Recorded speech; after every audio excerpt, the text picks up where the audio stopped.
Greetings. Welcome to Dr. English's Book Lovers Book Club. I'm Dr. English and I teach English. This week I'm going to review another one of my all-time favorite books. And I love this. I know the ending of this book by heart because I absolutely love it. Charlotte's Web by E.B. White. And I know these are more like maybe, last week I did Jacob Who I Loved.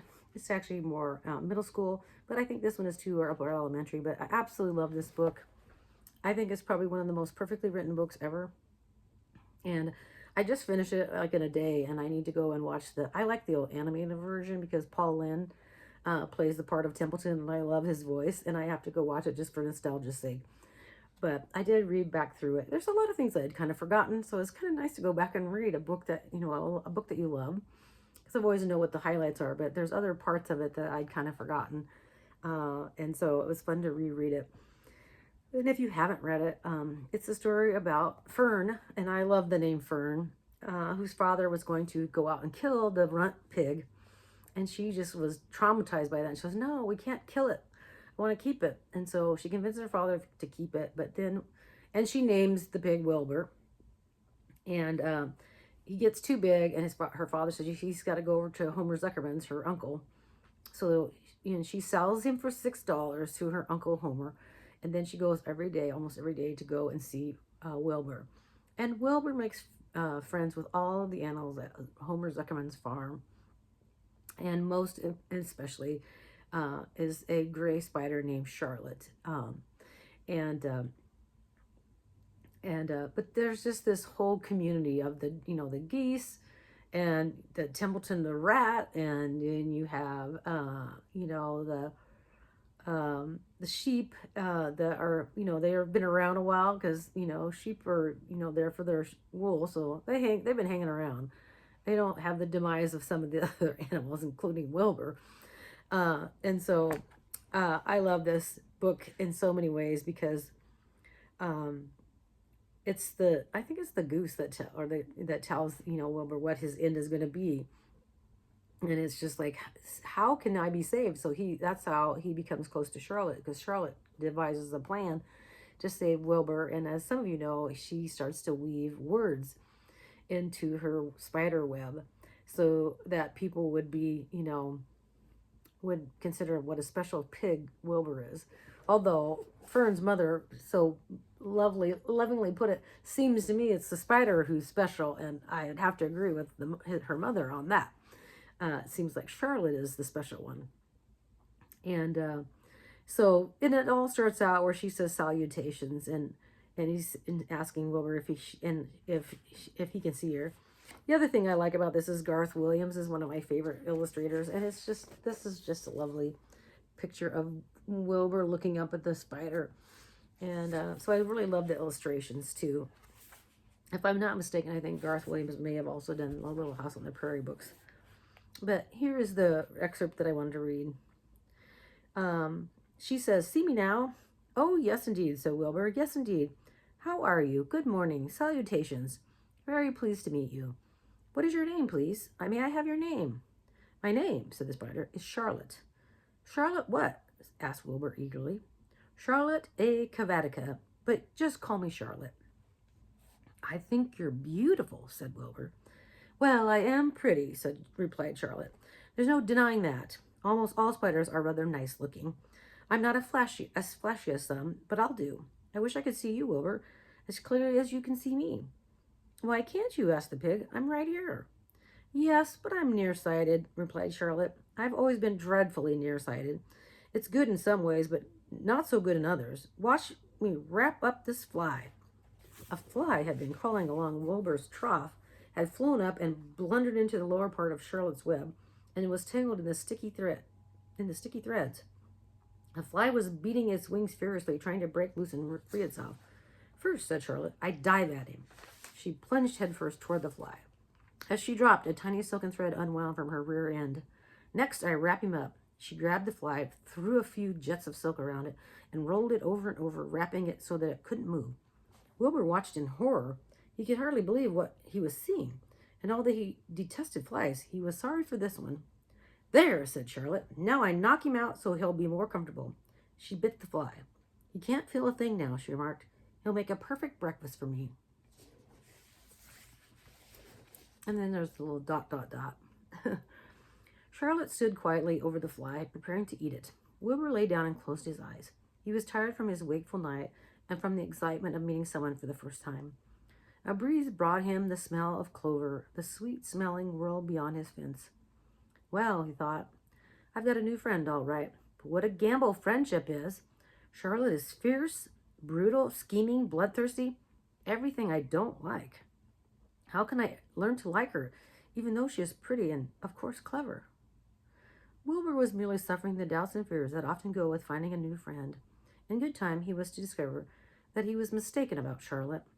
Underneath her rather bold and cruel exterior, she had a kind heart, and she was to prove loyal and true to the very end. I just love E.B. White's writing. That's just lovely.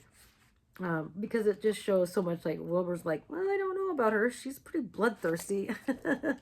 But she's not. She's doing what all spiders do to survive.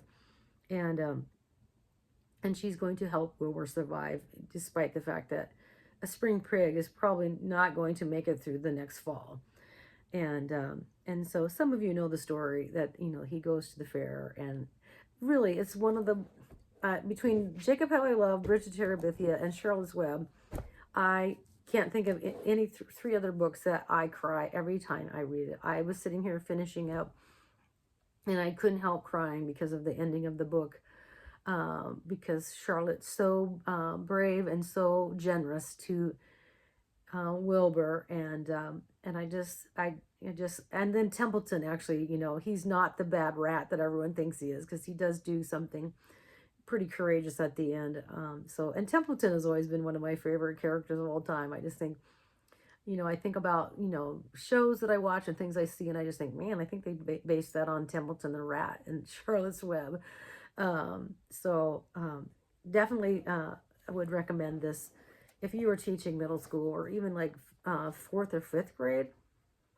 If you could do this as a class book in the fourth or fifth grade, I think a lot of kids, even though we don't know, kids just don't grow up on farms anymore, not even in Nebraska. And so it's just also like Jacob Have I Loved, in that it's an artifact, it's an archive of a past, of what farm life was like. And, like the kinds of animals and the kind of life that kids had. And, now we have 4-H, but it's not like the farms of the past, like in Charlotte's Web. And I love that because my own mother grew up on a farm, and I would say that my mom's farm would have been very similar to the farm on Charlotte's Web, because they had pigs and they had geese and they had chickens and and dogs and cats, and they probably had a few rats. So in that regard, I think it's also something that really preserves something from the past, about what small farms used to be like. And so I love that about the book. So I would definitely say if I could teach this in fourth or fifth grade, I certainly would. But I definitely would do, if I did book clubs, even in middle school, I would, have the kids read this as a book club book, because I think they'd really get engaged in it and have great conversations about it. And I would just definitely, have it on my shelf as an English teacher, so that students could access it and they could read it on their own. It's a pretty quick read. And I still, I just think there's so many good life lessons in this about, number one, sometimes people aren't what they seem to be, as Charlotte, her character, but also Templeton. Everybody just really doesn't like Templeton at all. But in the end, Templeton is not the bad rat that he is, although he says he is. So I love that about the character of Templeton. And I think too, it just shows too, that Fern is also at a point in her life where she's not, a little girl, and Wilbur realizes that Fern's not going to come to visit like she always did when she, because she didn't, her own mom was worried about her. So like she worries about her, that she's talking about the animals are talking. And so there's this whole part of the book too of her mother being concerned about Fern, because she's not, interacting with other kids her own age. She's got a, wonderful imagination, and she's like, but they are talking, they do, they'll have names. So I love that there's that element in the story, and I think that E.B. White does a really good job with that. Makes me think that since he's such a great writer, that I often think he must have had an imagination as a child too, who, probably, told his parents lots of stories about animals talking and whatever other kinds of Stuart Little, the little mouse. So, I just think he had a great imagination as a child and wrote about that in these books. So that's another one I need to maybe reread, is Stuart Little, because I love that story as well. So thank you for joining me. I really enjoy this. I've often talked to some of the elementary students that I work with that I maybe need to have a kids version, because this one has become, coming all the way to, upper elementary to adults. And so I might need to make a separate channel just for a kids channel. But I kind of like being able to show the vast variety of books that I read too. So I think it's all good. So thank you for joining me. I'll see you next time. Bye.